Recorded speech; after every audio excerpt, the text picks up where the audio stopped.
In this whole situation right now, we've been talking a great deal about the word peace and rest. And there's simply an underlying strangeness to everything. Jennifer and I have repeatedly said it feels like Groundhog Day, each day simply repeated again and again. And what happens to me is when I wake up, my mind becomes engaged with thoughts about what's next, thoughts about each one of you and what's going on in your life, things about your business and whether you're going to be able to make it through your next paycheck. And I find my thoughts continually to take over my mind, and I'm certainly not feeling peaceful because I'm thinking about how all these things are impacting my family and how they're impacting you. You see, we're seeing the same things every day. We are getting out and we're walking with our dog Zeke. We have a couple of virtual meetings every week with our family, with our daughters and their families, with Jennifer's parents and with her sister's family. And several times we've asked ourselves, exactly what day is it? We meet with our life group each Wednesday via Zoom, and then the rest of our lives become encompassed with work days, which seem to get consumed by emails and texts and meetings. And I would say that many of us right now are experiencing what we're now calling Zoom fatigue, and we all long for a time of actual togetherness. I would say that this first external look at our lives as we think about what we're experiencing is not one of peace and rest. And that's where we have an opportunity to remember something that we've likely all heard before. Sometimes God calms the storm. And sometimes he calms his child in the midst of the storm. As we look further into this passage today, Psalms 23 verse 2 says this: He lets me rest in green meadows, and he leads me beside peaceful streams. At the heart of this psalm is the understanding of this metaphor of a caring shepherd with the sheep that he loves. In his incredible book called A Shepherd's View of the 23rd Psalm, Philip Keller says this: The strange thing about sheep is that because of their very makeup, it's almost impossible for them to be made to lie down unless four requirements are met. Owing to their timidity, they refuse to lie down unless they're free from all fear. Because of the social behavior within a flock, sheep will not lie down unless they are free from friction with others of their own kind. If tormented by flies and parasites, sheep won't lie down. Only when free from pests can they relax. And lastly, sheep will not lie down as long as they feel a need for finding food. They must be free from hunger. And it's significant that to be at rest, there must be a definitive sense of freedom from fear, tension, aggravations, and hunger. And the same is true of us. If we're going to find peace in this period of our lives, we need to explore these same areas for us. The first is this freedom from fear. The fears are very real for every single one of us. We see new infections every day. When someone sneezes, they become a social pariah. We have all become judges of social distancing and hand-washing methods. I mean, who among us has not seen someone, their spouse, or someone else washing their hands, and we've said, well, that wasn't 20 seconds. That was totally inadequate. But the fear is there. But the presence of our shepherd is even bigger. I remember riding home on the bus as a young elementary student. There was a bully who was named Tommy, who would always pick on me until my big brother Dennis would get on the bus. Dennis, in no uncertain terms, let Tommy know that he was never to pick on me again.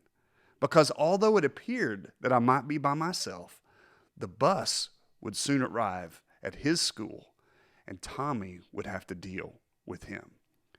This period of your life may feel like a bully, but at the next stop, Jesus is getting on the bus. We're reminded of this in Romans chapter 8, verse 38, which says, I am convinced that nothing can ever separate us from God's love. Neither death, nor life, nor angels, nor demons, neither our fears for today, nor our worries for tomorrow. Not even the powers of hell can separate us from God's love. We don't have to be consumed by the fear. We have that presence of our shepherd. The second thing we see is that sheep cannot rest until they're free from tension. You see, the tension of the flock is always there, sometimes because there's a competition for the prime grazing spot. And we are living out a brand new reality in each of our homes with our families. None of us are used to this together time that we're experiencing. And sometimes the result is relational tension.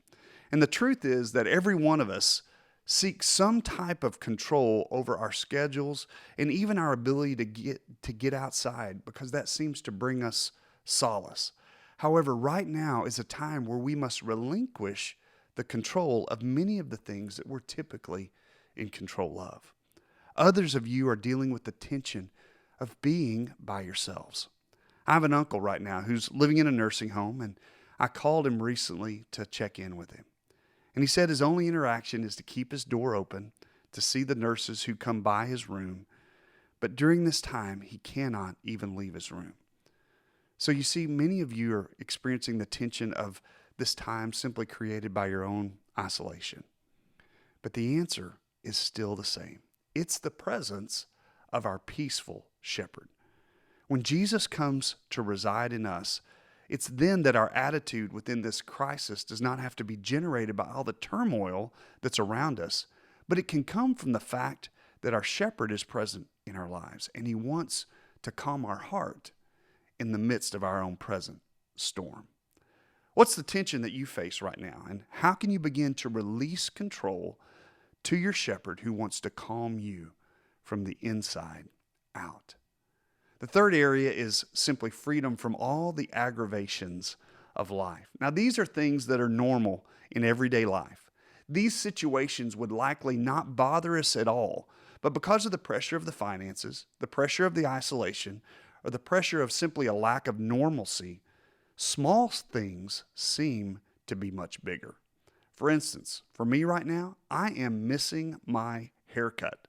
Here we are now put in new situations where we're filming quite a bit, and my hair was not informed that it was not supposed to grow so quickly. Now, Bart tells me he has a solution for me, but to be quite honest with you, that seems a little drastic to me. Here's the truth. The aggravations, they're going to be there. But the perspective of the shepherd helps us to realize that in light of eternity, this is simply a dot on a huge canvas of our whole existence with him. I know that we are never going to forget this time as we get through it. But I hope that reflecting back on it allows us a perspective that we see his presence with us all the way along. The final area we want to look at today is simply the fact that in order for sheep to be at peace, they must have a freedom from hunger. I don't know about you, but when I'm hungry, it is hard for me to think about anything else. Over this past several months, I've been doing some intermittent fasting where I don't eat anything until 10:30 a.m. Now, it works really well when I'm by myself, but when I'm in meetings, 10:30 becomes 11, 11 becomes often noon, and I find myself, and everyone around me finds myself, being hangry. It reminds me of this view of our shepherd. I want you to think about how a shepherd feeds sheep. I, for one, have never seen a shepherd with his knee on the ground and his arm around a sheep, taking food and taking grass and shoving it into the mouth of a sheep. That's not how a shepherd feeds sheep. A shepherd gets his flock to a place where they have incredible grazing land and they begin to feed themselves. And that's what God calls us to, even in our feeling of being isolated. God's word becomes our grazing place as we traverse this storm that we are in. It's here that we find his peace, because it's here that we find his presence. Listen to what Joshua 1:8 says. Study this book of instruction continually. Meditate on it day and night, so you will be sure to obey everything written in it. Only then will you prosper and succeed in all that you do. Let God's word be on your heart so that when you wake up in the middle of the night, you can go to his word because you've begun to hide it in your heart. You've begun to read it and feast on it. And when that begins to happen, his words of peace will lead you back to a place of being prosperous and successful in all that we do. I want you to think about, what is one thing that you have seen in his word that you could pass on to someone else? What's a passage that you could text someone today and be a word of encouragement to them? Because this peace of your shepherd wants that not only to go to you, but he wants it to go to others. Share that with somebody today. So what we see is freedom from fear, tension, aggravations, and hunger. My prayer is that the peace of our good shepherd will be with you. If you found some comfort today, I would encourage you to subscribe to this channel or to like what you've heard today and maybe even share it with someone else. And if you missed last week's, we'll click right here and you can go and hear a little bit more about finding comfort in these difficult times.